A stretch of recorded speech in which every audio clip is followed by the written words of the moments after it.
Happy Monday, and we're going to start a new unit today. We talked about the difference between transient response and steady state response is this kind of imaginary line dividing when the system is adjusting to the new input and when the system has fully adjusted to the new input. So broadly, in the latter stage, I think about this in terms of basically three options. So if you imagine a system with input X and some LTI system and output Y,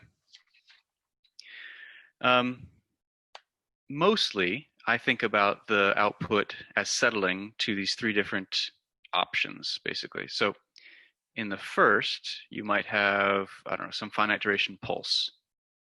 That'll excite the system for a while, and I don't know, maybe it's something like that, and then it decays away. This is what you would see in an RC circuit.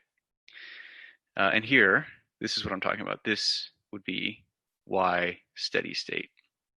So I'm going to use this Y sub SS, or basically the subscript SS, to denote steady state. And what I mean is the limit as t goes to infinity of the signal Y of t. Okay.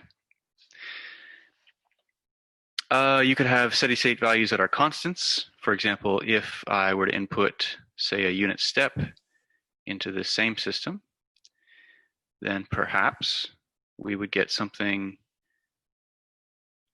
like this. And so if this weren't an RC circuit, if this were something else, then perhaps this steady state value didn't necessarily have to be 1. Okay, so we could have what's called DC gain to change a 1 volt step into a 3 volt steady state value. But the other kind of interesting one, and the reason that I put this slide in here, is there are cases where the output diverges, and it's difficult to talk about a steady state value of the output. So you might be thinking unstable system, right? One that might take a step input and produce something absurd like growing exponential.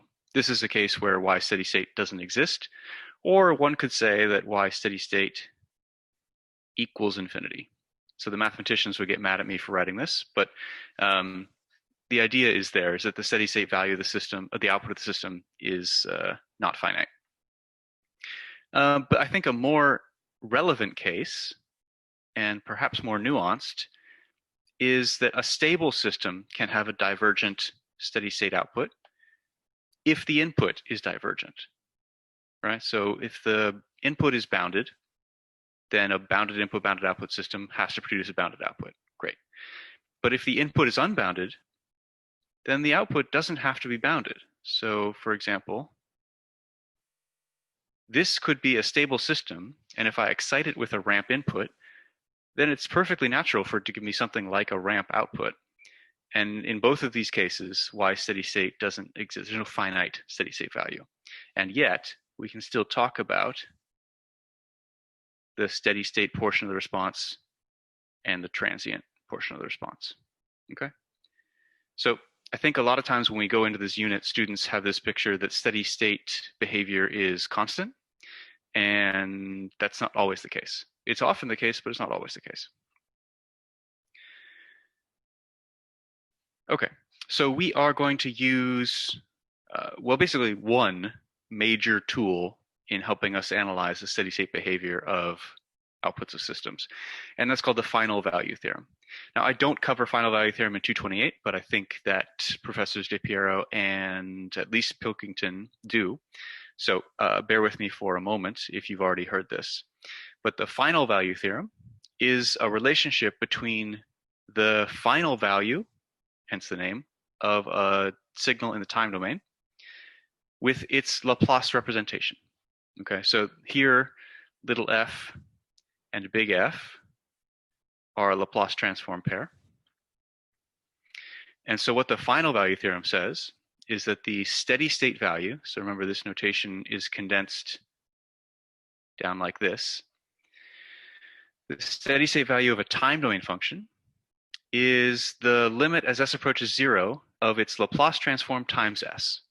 So I will often refer to this s as the final value theorem s, And that's because I want to drill in that it's really important. If you were to drop that S from this right-hand side, you would clearly get wrong answers. Let's take a moment and just like this, when I first saw this, I kind of took it on faith, but the more you think about it, the more I think about it, the less it makes sense. And then maybe we can get beyond that hill or that valley here. Does this make sense on its face? Well, let's talk about, I don't know, what's the final value of a unit step? Well, that's 1. So what's a unit step in the S domain? 1 over S. And if I multiply that by S, and if I let S go to 0, well, actually, I don't even have to let S go to 0. This equals 1. And so the limit as S goes to 0 is 1. So this is not a proof, clearly, but it is an example that what I'm saying here could be plausible, that the final value theorem could exist. Let's also not forget this little parenthetical statement down here. Is this equality sign is true whenever the time domain limit exists, and technically whenever the signal has a Laplace transform. But all of our signals will have Laplace transforms, so let's leave that part out. But some of our signals will not have time domain limits. So I'll get more to that in the next slide. Question B, yeah, I had on my equation sheet from last quarter that for the final value theorem, it's valid if the poles of x of s lie in the left-hand plane. Will we be having to worry about that in this class at all? I think what you just said is equivalent to what I just circled. Oh, okay, so those are equivalent statements. Okay. Yeah, with the caveat that the step, like it works for the step. So if your statement is your poles have to be in left half plane strictly, then that's not actually true, because the step has a pole on the imaginary axis, and yet its final value theorem is valid.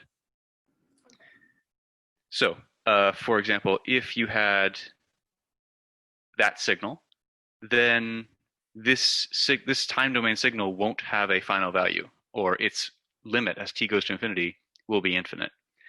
No, that's not even true. Its limit as t goes to infinity will be oscillatory, right? This is that kind of a signal. So what's the limit as t goes to infinity of this thing? Doesn't exist. Therefore, the final value theorem can't tell you the limit because the limit doesn't exist. Does that clear things up? Yeah. Cool. I'd be remiss in not pointing out that the final value theorem has a cousin called the initial value theorem. We're not going to use the initial value theorem very much, but it is kind of nifty that it is basically the dual statement of the final value theorem. In final value theorem says if you want the final value of a time signal, look in the S domain as S goes to 0. Initial value theorem says the opposite. If you want the initial value of a time signal, look in the S domain as S goes to infinity. Okay, but all of the heavy lifting for us is going to be done by the FVT, not the IVT. Okay, so let's practice our final value theorem muscles. So this is an example. Let's say we have a system that takes input signal x through a transfer function that looks like s plus 1 over what, s squared plus 2s plus 1. And we'll call the output y. And the challenge here is to find the steady state value of y given 3 different inputs. Let's try little x of t is an impulse. Let's try little x of t is a, well, let's go something special. Let's do not a unit step, but a step of height 2. And let's try x of t is, call it sine 2 pi t u of t. So the one-sided 1 hertz sinusoid. I'm going to try something a little bit different. I would like you to do this one. And let's try, I don't know, how can you indicate to me that you're done or that you need help? Can we practice using the, with the hand raising, the whatever functionality there is here? Anyway, long story short, I'd like you to try at least number 1. and maybe in the chat or something, you can share your answer when you get it. So I'll give you a couple minutes to work on that. Excuse me, was that a sine 2 pi of t? Yeah, exactly. Sine a 1 hertz sinusoid. Okay.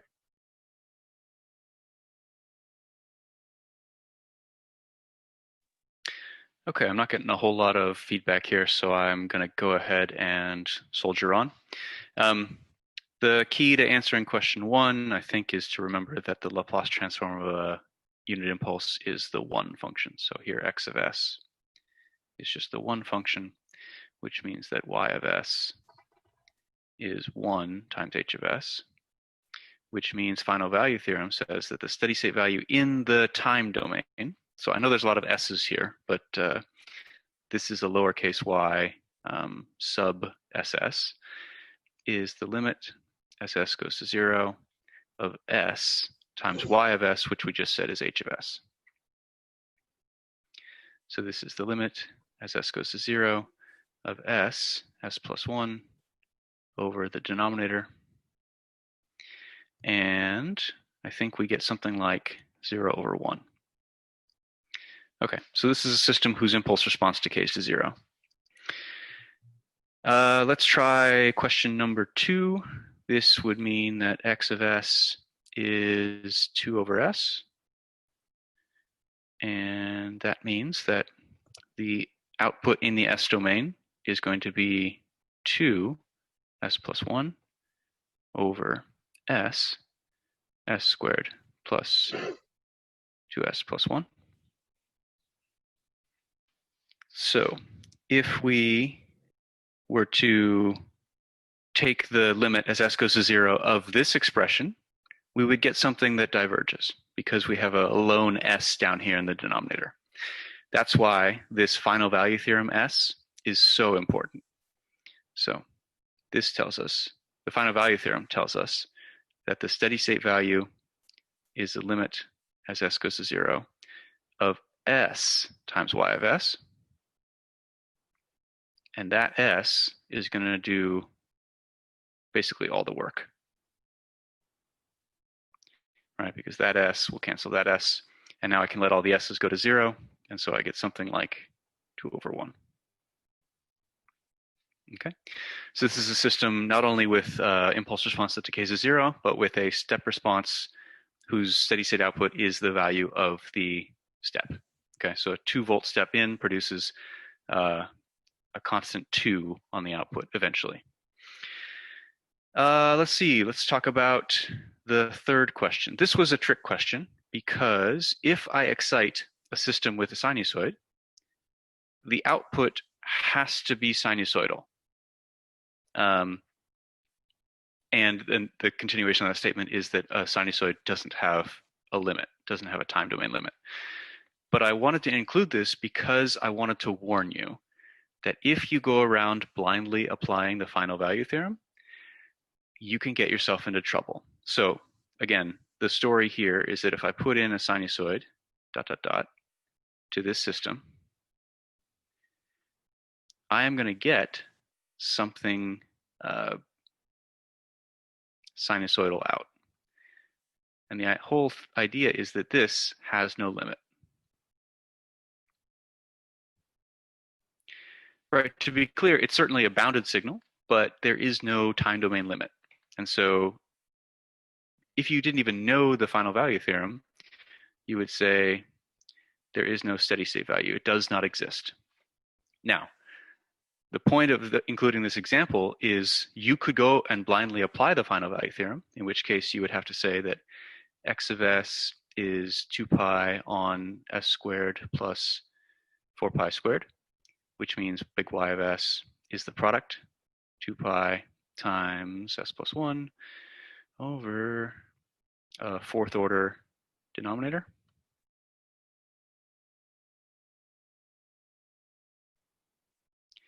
And then you would apply the final value theorem. You would say, what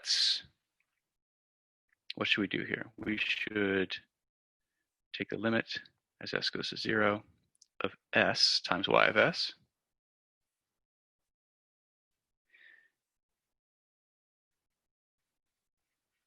times the other part of the denominator. But because this s is in the numerator, this will give you an answer. It will give you the wrong answer, crucially. That's what I wanted to point out here, is if you apply the final value theorem, in cases where it's not warranted, it will lie to you. It will tell you that the final value of the output is 0 when everything you know about LTI circuits tells you the output will be oscillatory and have no steady state value. Okay, so how do you know when to apply and when not to apply? Let me go back here and just highlight this statement again. As Shauna pointed out, you can characterize this circled statement by a slightly more nuanced statement, which is the rightmost pole of the output signal can be no further to the right than the imaginary axis. You can have one pole at the origin and still apply this, but you can't have two poles at the origin. You cannot have poles on the imaginary axis. You can only have things to the left of the imaginary axis, excluding a pole at the origin, but not including two poles at the origin. This is why I prefer this statement to the statement about where your poles can be, is because the statement about where poles can be is actually kind of complicated. If you just remember this as only signals that have final values can use the final value theorem, I think that's a little bit more self-evident and a little bit more helpful. Questions on these examples? So just to reiterate, you said that the reason why we came to the conclusion that the sinusoidal and I guess also cosine functions tend to have an oscillatory nature that goes on forever, which is why the final value theorem does not exist. There are no time domain limits of sines and cosines, and the outputs of LTI systems when the inputs are sines and cosines are also sines and cosines. So those two statements together mean that it doesn't make sense to talk about the final value of the output. Okay, even if we, like you said, even if we set bounds on it, it's technically going to go on forever, given like how we have this problem set up. So what do you mean by setting bounds on it? Because that actually changes the story. Oh, I mean, like, I was saying, like, say that sine for number 3, that sine function you have there, if we were to set limits from, say, one time signature to another time signature value. Then actually you could go ahead and use the final value theorem. Okay. You would have to change your expression for the input.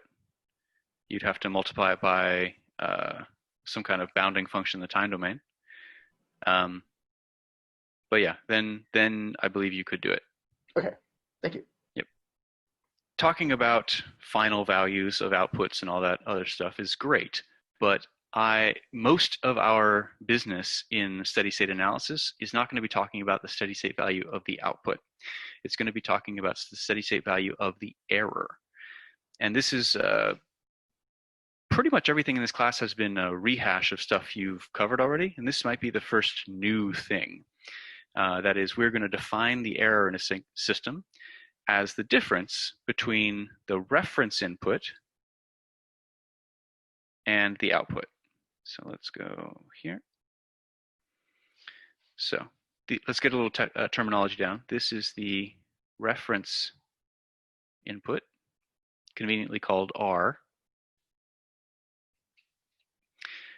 And that's to differentiate it from or distinguish it, I should say, from the disturbance input.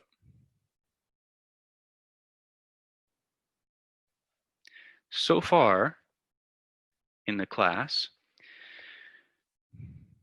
we haven't really treated these two things differently. They're both inputs to the system, and as far as I can tell, we've been treating them as just two different inputs, which they are, but they have definitely different connotations starting now.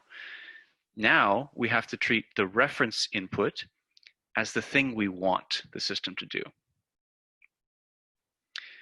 Whereas the disturbance input is exactly that. It's a disturbance. It's negative. It's, well, I don't want to call it negative because that'll confuse you with the sign here, but there's a pejorative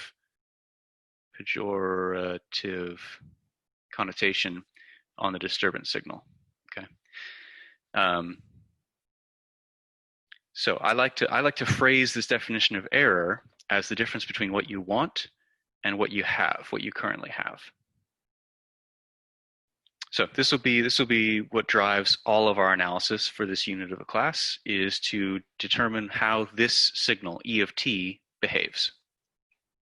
Of course, if you define the error in the way on the left in the time domain, you can Laplace both sides, and you will get the difference between the R of s and the Y of s in the S domain.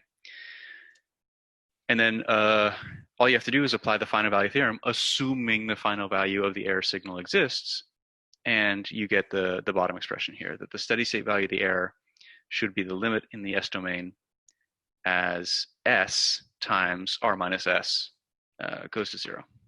Limit of S goes to 0 of S times R minus S. I have a question. Go for it. So if we know the input itself has a final value, does that guarantee that the error will have a final value as well? No, there are exceptions. If the system is stable, then what you said is true. If the system is stable, then an input that has a final value, a finite final value, will produce an output that has a finite final value. Therefore, the difference of those two will be finite. If the system is unstable, then there's all bets are off, is basically what I'm saying. And the error can blow up. That's a good, go ahead. I was just going to say thank you. Well, this is awkward. That is a great segue into this next slide, which I want to introduce the concept that we want to minimize the error. Now that I guess that sounds self-evident, but systems that are good or systems that outperform other systems are ones that have smaller errors.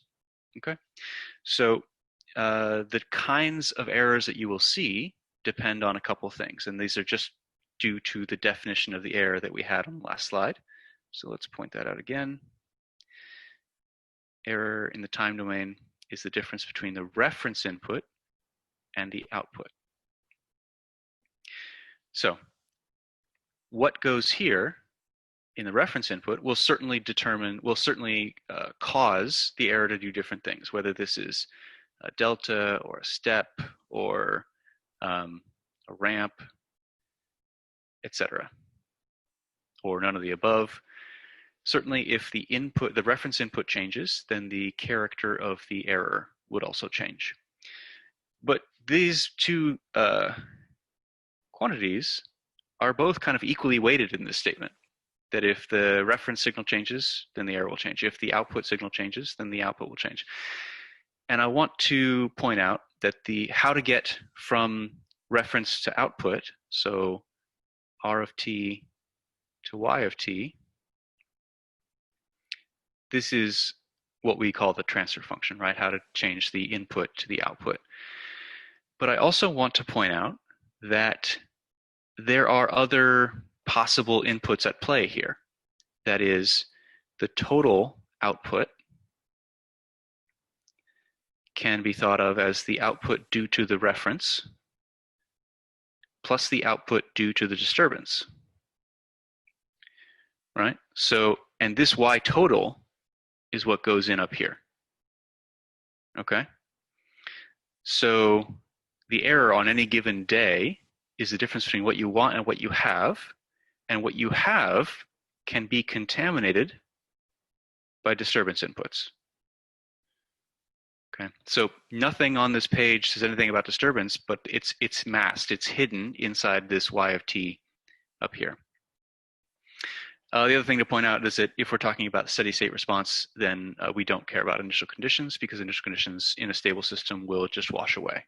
They will, you won't be able to determine what the initial conditions were given the steady state value of the output. There's another way to say that. We're gonna get a lot of math coming up here, so steel yourselves. Let's try an example problem. So let's set the reference to be a step. Let's eliminate the disturbance. So this is the easiest possible case, is that the only output is due to the reference input. And we're going to assume unity feedback. So I'm going to take this general diagram, and I am going to introduce the assumptions that I'm making, changing the reference to a step, changing the disturbance to a zero signal, and changing the feedback block to unity. If we change the disturbance signal to 0, then there's no reason to separate the C block from the P block. Okay, so that's what I'm going to do here. I'm going to define the forward path transfer function, which in this case is now C times P, as just the G transfer function. Okay.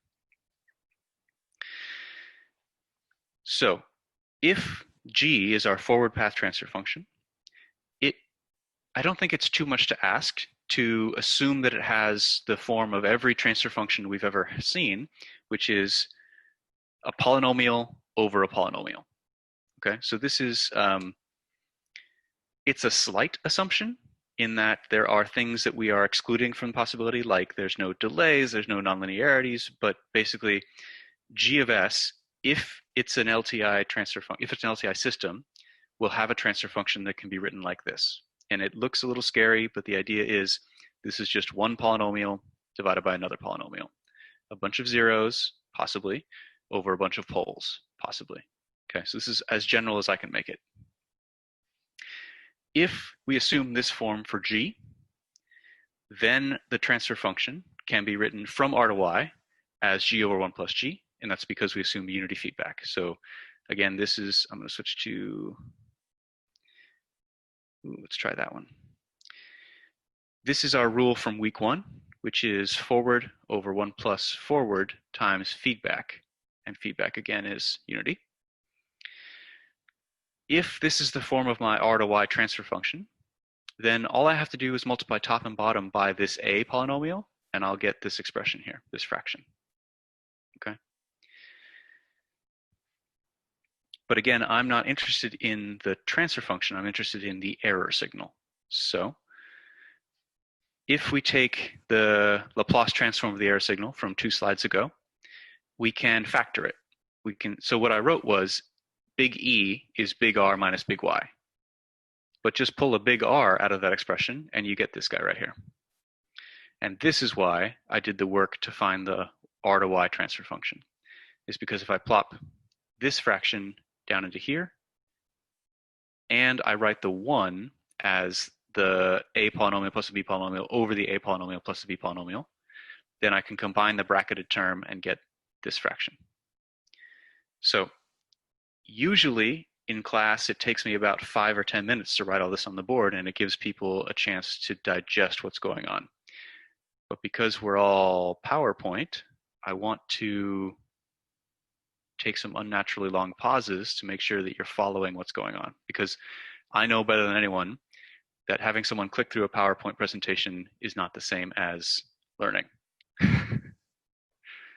Okay. So do you follow how I got to what's on the screen now? Or rather, do you not follow? That's what I'm more interested in.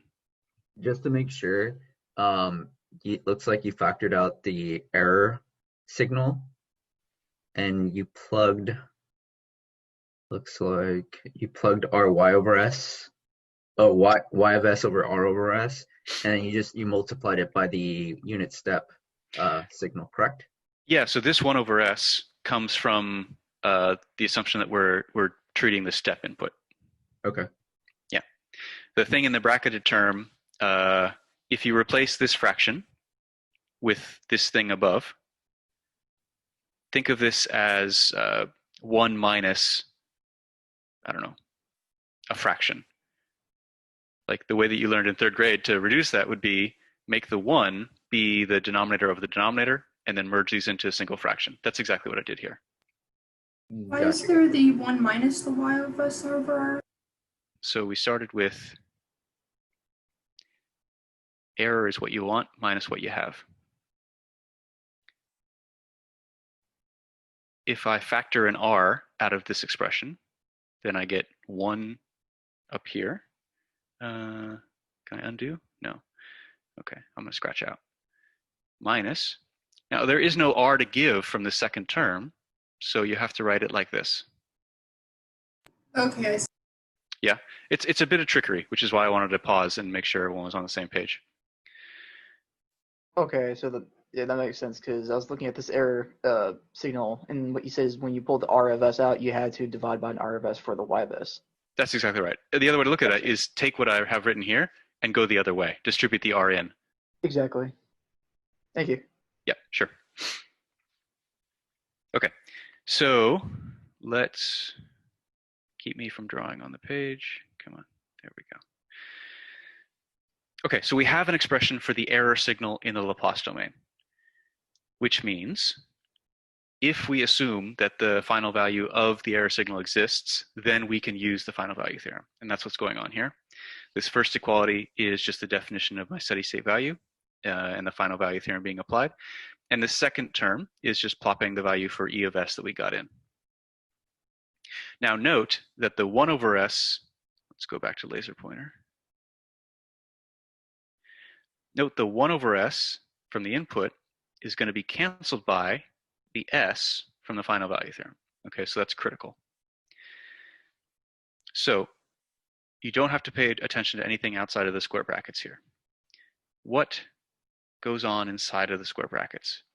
Now remember, this is all very mathy at this point, but as engineers, we're actually wanting to design systems for good performance.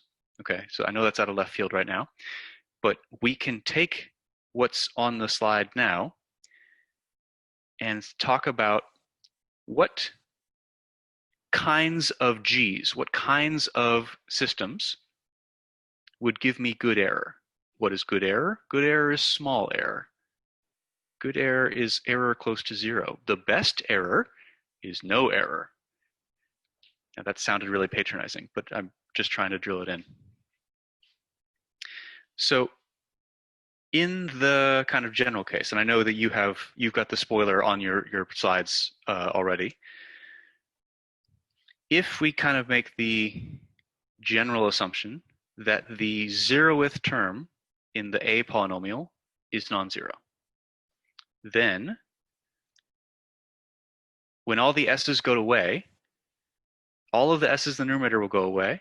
So the only thing left up top would be A sub 0 times S to the 0, and S to the 0 is just 1. And on bottom, the same story is told for the A polynomial as for the B polynomial. Okay? So if A naught is non-zero, then a steady state value is this, which is what it is. It can be made smaller if B naught is big. It can also be made smaller if A naught is small. Right? Those are the two ways to affect this fraction. The smallest this fraction can get is 0 in magnitude, right? Whether the error is positive 10 and negative 10, it doesn't really matter. Then mostly we talk about that being an error of 10. So if we're trying to minimize the magnitude of the error, the best we could do is if A naught were 0. Now, you have to put the technical caveat that we can't have B naught also 0.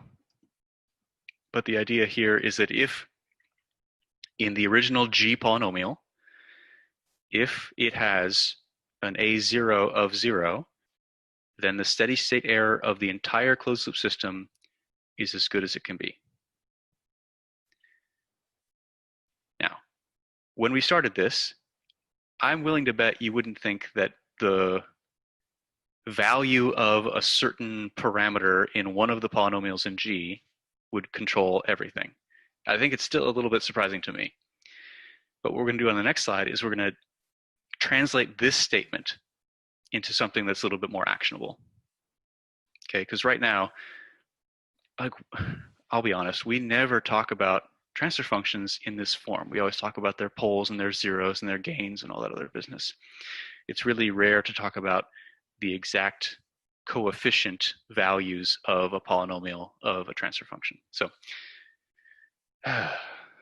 questions on this slide, because there's a lot here and I want to cover it before I go to the next one.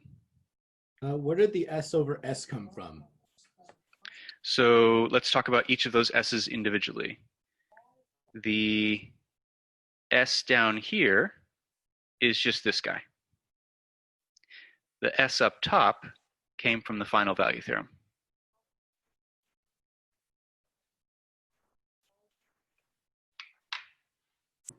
If the B naught were 0 and then the A naught were some number other than 0, would you have to do some other math to find out the answer? No, so Or is we're it just handling that one? in the top case. This is Okay. any B naught. Okay, so what we're going to do on the next slide is we are going to take this statement and make it actionable, basically. So the idea is we know that the system has a very good error performance when A naught is 0 and B naught is non-zero. So here I've spelled out, I've thrown the sigma notation away, and I've written out the full polynomials for G. If A naught were 0, so I'm going to go back to the pen here. I can't not write here. If this is 0 and the B naught is non-zero, then lo and behold, the A naught goes away. But here's the critical step. If there's no A0 term out here, every term in the denominator has at least one S in it,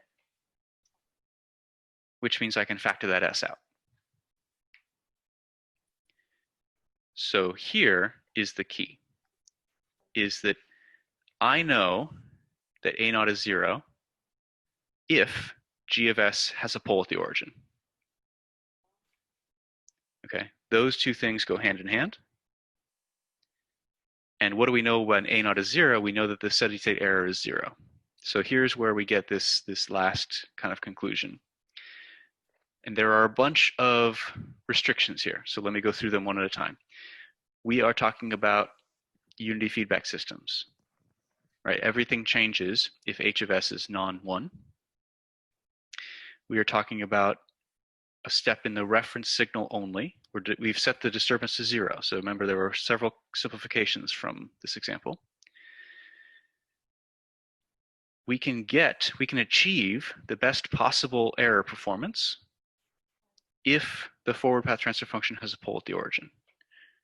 Now, in systems speak, a pole at the origin is known as an integrator. Okay, so if G of S, it can have any number of poles and zeros and pole zero cancellations or anything like that. What determines the error in steady state of the system as a whole is the presence or absence of a pole at the origin. If this pole at the origin is absent, then we get a finite non-zero error. If the pole at the origin is present, then the error in steady state of the closed loop system will be 0. Now the reason that we call a pole at the origin an integrator, so this is the integrator that I'm talking about, has to do with what a pole at the origin means in the time domain. So remember that if I have any function and I convolve it with a step, then the output will be the integral of that function. Sorry, this is up to t of f of tau, d tau. And what is this convolution in the S domain? It's f of s times 1 over s, which means a pole at the origin. Okay, so this is just a quick back of the envelope explanation of why we call poles of the origin integrators, is because they represent integration in the time domain. It's not new, but it might be the first way that you've heard that phrased that way. Okay. Questions on this slide? So again, we're kind of going, we did the math, and this is the explanation for what that math implies. It implies that if you have an integrator in your forward path transfer function, that's a good thing for error performance of the closed loop system. And I think this might surprise people because this pole is marginally stable, right? It's not necessarily a good thing on its own. And this is where we get into the difference between open loop performance and closed loop performance.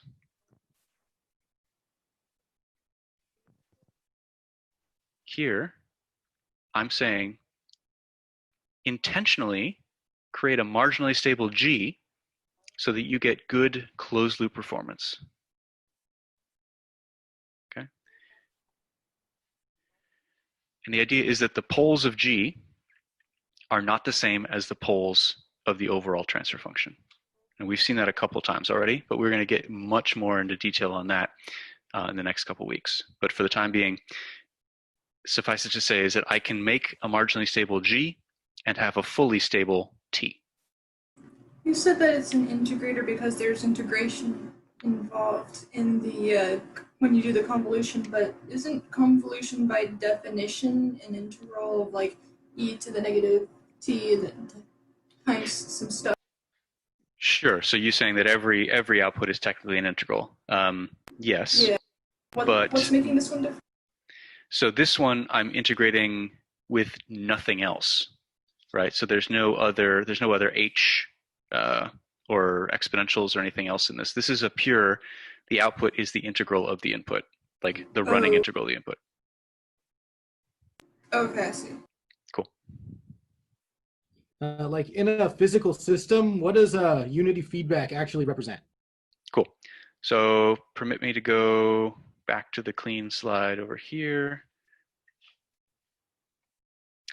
So the difference between unity feedback and non-unity feedback, well, clearly, like the level 0 explanation is this is 1 versus something else. Now, that's not going to be a satisfactory explanation, but the implications of this being a 1 are that this signal is the error signal if h of s equals 1.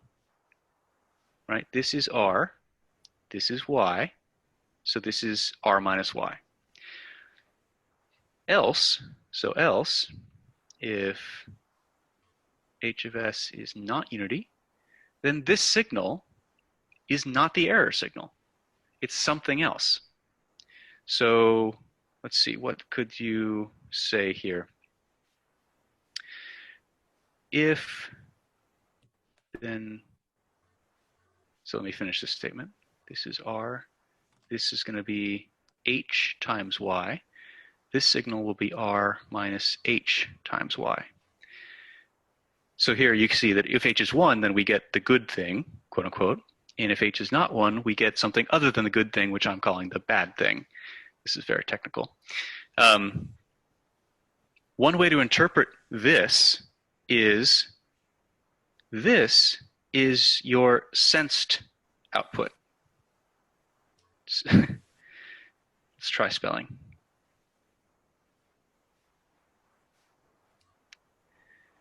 Right? Whereas this is your actual output.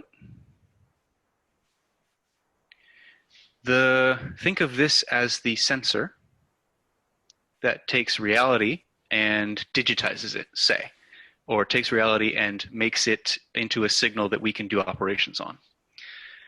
If that sensor has something other than a one-to-one gain, then what you're feeding back is not what reality is. It's some corrupted version of it, which is kind of a dramatic term, but so think about if your sensor had some dynamics, right? This is a pretty common case. H of s is, I don't know, let's give it some really fast dynamics. 1 over s over 10 to the 4 plus 1. This is a low-pass filter, but it's a low-pass filter with a quite high cutoff frequency. It's also got unity DC gain. So for many purposes, like for sensing slow-moving systems, this is approximately equal to just 1. But it's not exactly equal to just 1. So if you needed to talk about how the system would behave in a more nuanced sense, then you would model the dynamics of your sensor. So this would be like sensor dynamics.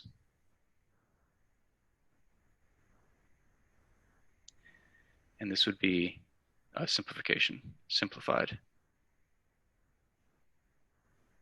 sensor.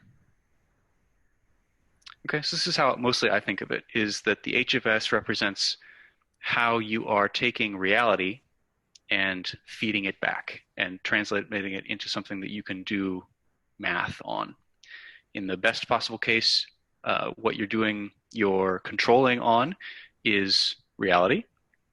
But in the worst case, it can be, in the worst case, this is a negative one, and everything that your sensor sees is the opposite of what it should be, and you're doing the exact opposite thing, and that will almost always lead to instability.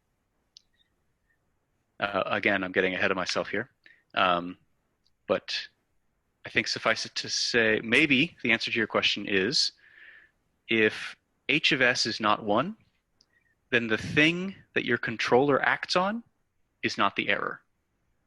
And if your controller is getting fed things that are not the error, there's no reason to believe that your system will behave good. Does that answer your question? Yes, thank you. Sure thing. Let's wrap it up there. We will pick up here on Wednesday. Thanks, everyone.